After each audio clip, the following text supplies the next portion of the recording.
KSP. Assalamualaikum warahmatullahi wabarakatuh. Bapak Ibu sekalian, pertama kami atas nama pemerintah mengucapkan turut berduka cita atas wafatnya petugas pemilu, dan kami doakan semoga para almarhum ini diampuni dosanya dan diterima amal ibadahnya. Walaupun jumlah yang meninggal dibandingkan pemilu 2019 yang di atas 500-an sekarang kan turun jauh ya. Tadi Pak KPU angkanya 71 untuk yang tanggal 14 sampai 18, dari Bawaslu ada tambahan 13 orang, itu tanggalnya sama 14-18, jadi totalnya ada 84 Pak yang meninggal sampai sekarang ya.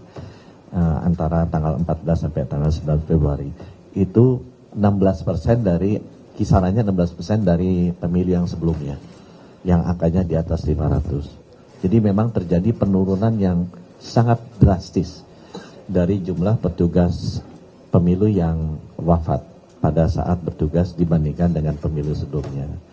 Tapi kami di pemerintah, khususnya di Kementerian Kesehatan, melihat bahwa satu nyawa aja meninggal buat kami udah terlalu banyak gitu ya.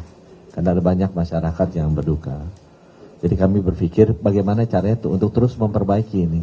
Sudah turun 80% lebih, bisa nggak kita turun lebih banyak lagi, kalau bisa tidak ada yang meninggal. Karena itu tadi, satu nyawa itu udah terlalu berharga. Nah, yang sudah dilakukan tahun ini terima kasih sama Pak Gufron, kita sudah screening.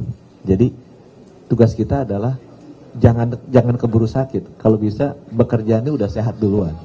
Kondisinya masih sehat, tugas kita ingin menjaga sehat. Oleh karena itu sudah dilakukan screening ke 6,8 juta petugas. Dari 6,8 juta itu 6,4 juta sehat. Nah yang 400 ribunya ini berisiko tinggi nih kemarin. Nah ini yang banyak masih lolos. Nah risiko tingginya itu paling banyak hipertensi. Teman-teman juga ingat kan waktu kita mau divaksinasi COVID dulu banyak yang nggak divaksinasi karena hipertensi. Banyak sekali nih masyarakat Indonesia hipertensi. Jadi makannya tolong diatur, jangan banyak-banyak garam, ya, gula, lemak, itu masih diatur teman-teman ya. Ngerokoknya juga kalau bisa dikurangi karena itu hipertensi itu. Paling tinggi hipertensi, yang kedua jantung itu 26%. Waktu di screening sama Pak BPJS, itu dua yang paling besar. Nah isunya kemarin adalah sudah di screening, udah ketahuan mana yang sehat, mana yang nggak sehat, coba udah keburu ke daftar.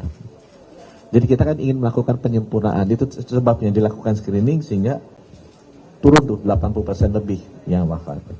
Tapi kedepannya kan 2029 kita pengen kalau bisa 0 yang wafat tuh kan. Nah gimana, apa yang akan dilakukan oleh pemerintah? Nah saya sedang mengkaji, kita mau menyempurnakan screening ini. Nanti mau ngomong nih sama Pak Mendagri, sama Pak Kepala KPU, apakah kalau bisa sekarang aja ditandatanganinya aturan barunya gitu ya. Karena kalau bisa screeningnya sebelum daftar. Karena saya belajar dari Pak KSP ini, Pak Muldoko itu jenderal. Jenderal itu kalau tentara mau perang, di screening dulu. Kalau udah sakit nggak boleh maju perang.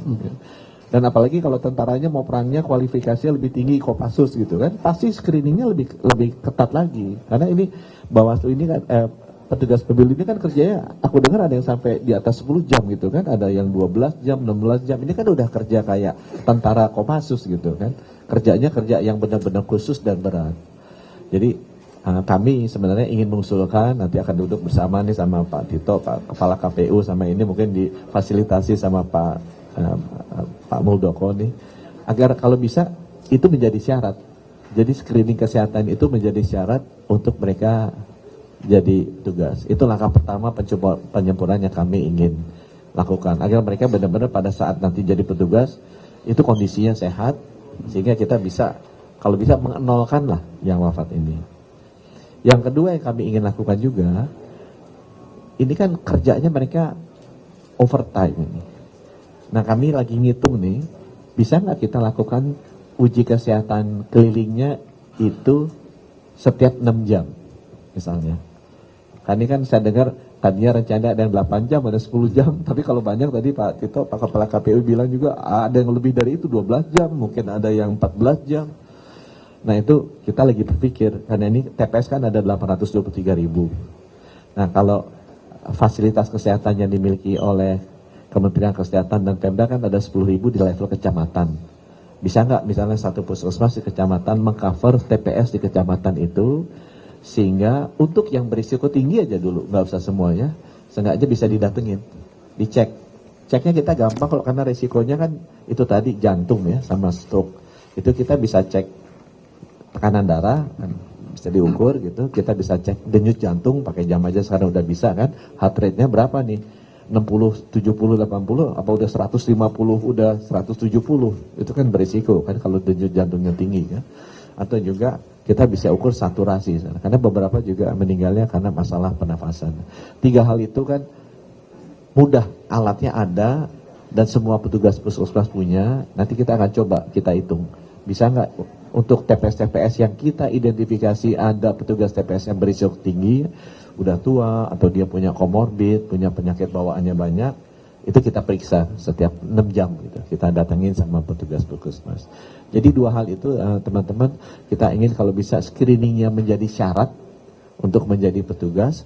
Kemudian kalau yang berisiko kita identifikasi risiko lebih tinggi, kalau bisa setiap 6 jam itu kita cek. Jadi nggak usah keburu sampai sakit. Karena walau bagaimanapun mencegah itu jauh lebih baik daripada mengobati. Ya, dan buat kita semua 1 nyawa aja sebenarnya sudah kebanyakan. Kalau bisa jangan ada lagi yang wafat. Mungkin dari kami demikian. Terima kasih. Wassalamualaikum warahmatullahi wabarakatuh. Terima kasih Pak Menkes.